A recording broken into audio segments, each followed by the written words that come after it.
This is a platform where the practical experience gained by our army blends meaningfully with contemporary strategic thinking to shape our future strategies and policies.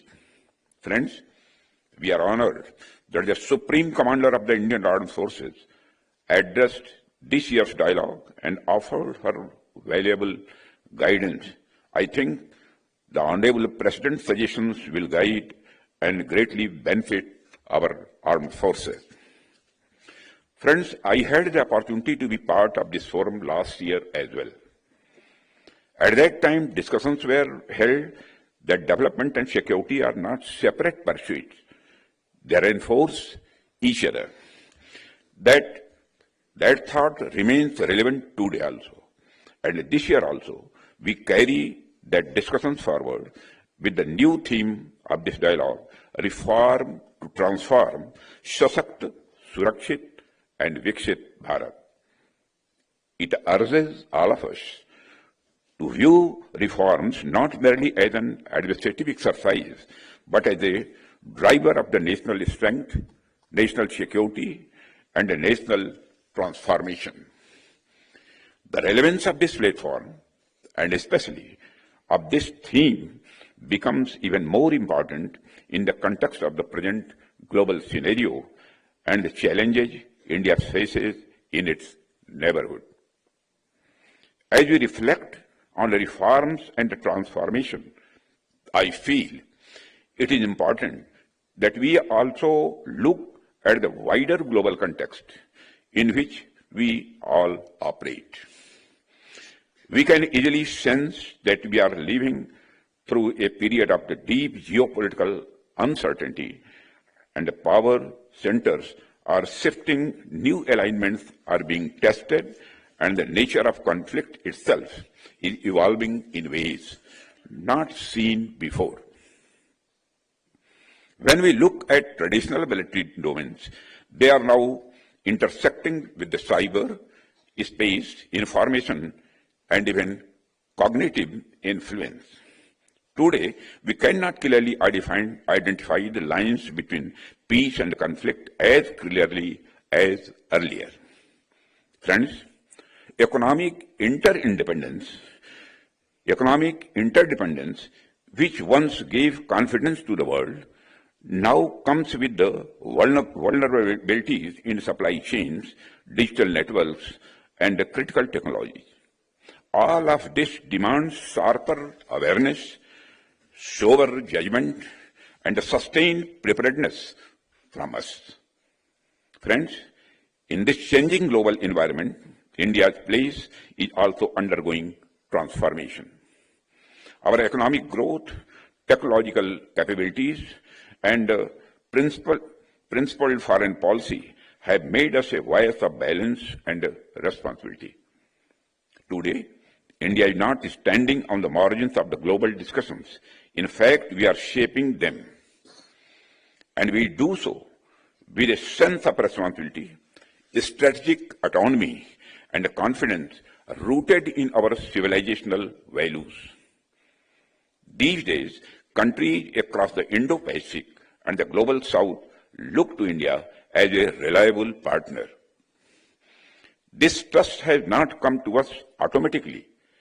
It has been earned through our consistent stand for respect of sovereignty of nations and the rules-based international order. But as I see India's role growing on the global stage, I am also reminded that our immediate neighborhood continues to demand our careful attention. Friends, India lives in a region where challenges emerge in many forms: terrorism, cross-border support to extremist elements, attempts to alter the status quo, maritime pressures, and even information warfare. These are complex situations that require constant vigilance and clarity of purpose. Friends, India has always believed in peace and dialogue, and we remain committed to that approach. But let me say clearly, When it comes to our sovereignty and the security of our people, we do not compromise. Our armed forces have shown again and again that they are capable and ready. It is this blend of restraint and the firmness that allows us to manage our neighborhood challenges while contributing to regional stability. Friends, when we look at the global environment and the realities of our neighborhood, our message becomes very clear. We cannot rely on past structures to deal with future challenges. The world is changing too fast, and the nature of threats is becoming too complex. This is why reforms are not a choice of many more. They are a strategic necessity. Reforms strengthen the adaptability of our institutions, enhance the agility of our armed forces, and give the nation the confidence to shape its own destiny. So, when we speak to reform to transform, we are not merely talking about the procedures or policies. We are not talking about our tweaking the status quo. We are talking about preparing India for a new era, which will transform it into Sashakt, Surakshit, and Viksit Bharat. These three ideas reinforce one another, and we cannot have a Viksit Bharat without a Surakshit Bharat. We cannot have a Surakshit Bharat without a Sashakt Bharat. This is the chain that holds our national aspirations together. But for this chain to hold firm in a changing world, we must build something even deeper within our national character, resilience. Friends, in today's world, I must advocate that resilience has become as important as capability. I believe that a resilient India is one that can absorb shocks, adapt quickly, and continue moving forward to no matter what the circumstances are. Friends, resilience is not limited to defense alone. It spans our economic systems, it extends our critical technologies and the infrastructure that supports them, and it reaches into the social unity that binds us together as a nation. If we build resilience across these three areas of defense, economy, and society, we build a nation that goes from strength to strength. Our true strength, therefore, lies not merely in what we possess, but in our ability to recover, reorganize, and rise stronger than before. Friends, this idea of resilience is not theoretical. It must guide our reforms, our institutions, and our national strategy. And we should focus on these reforms towards building resilience. I am confident that all of you gathered here will carry this thought forward in your discussions today. And when we talk about building resilience, the strongest pillar of that resilience is, without doubt, our armed forces. Friends, whenever we speak of a stronger, safer, and a developed India, the first thought that comes to my mind is the role of our armed forces. Their courage, discipline, and commitment form the backbone of our national security. But their contribution goes far beyond defending our borders. Our armed forces bring stability where it is needed most. They support civil authorities in times of disaster. They safeguard our maritime interests. They strengthen our international partnership through joint exercises and the peacekeeping. Their professionalism builds confidence not only within India, but also among our friends around the world. That is why reform and modernization in the armed forces are not just administrative tasks. They are investments in India's long-term future. And when I look at this spirit in our armed forces, I see the same spirit in India's approach to the world. Friends, when India advances on the path of strength, security, and development, the world benefits in several ways. First, a stable India contributes to a stable global economy. Second, India's digital public infrastructure offers a model of inclusive, transparent, and secure governance for many nations. Third, India's ethical approach to emerging technologies, whether artificial intelligence, cyber or space, sets standards that others look to. Fourth, our commitment to peace, climate responsibility, and humanitarian values adds moral weight to international cooperation. In this way, friends, a Sashakt, Surakshit, and Vikshit Bharat does not exist in isolation.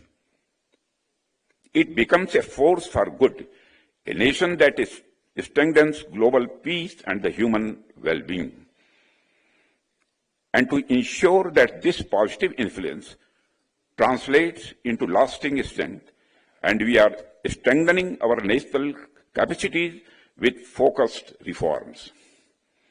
Friends, the government has been taking consistent steps to ensure that our armed forces are future ready and that our nation moves forward with confidence. We are strengthening border and maritime infrastructure to support both security and connectivity. And we are modernizing our forces through new platforms, technology, and structures. And we are reforming procurement processes to ensure speed, transparency, and accountability. Through Atmanirbharta, we are building a defense industrial ecosystem that encourages innovation, supports industry, and reduces external dependencies. And we are investing in startups, deep tech capabilities, and research and development that will shape the battlefields of the future. And we are ensuring that the interests and the welfare of our soldiers, veterans, and their families remain central to our decision making. Friends, all of these efforts are not isolated actions. Together, they form the foundation for India's long-term security and development. And for these efforts to remain effective, platforms like this provide the necessary space for reflection and course correction.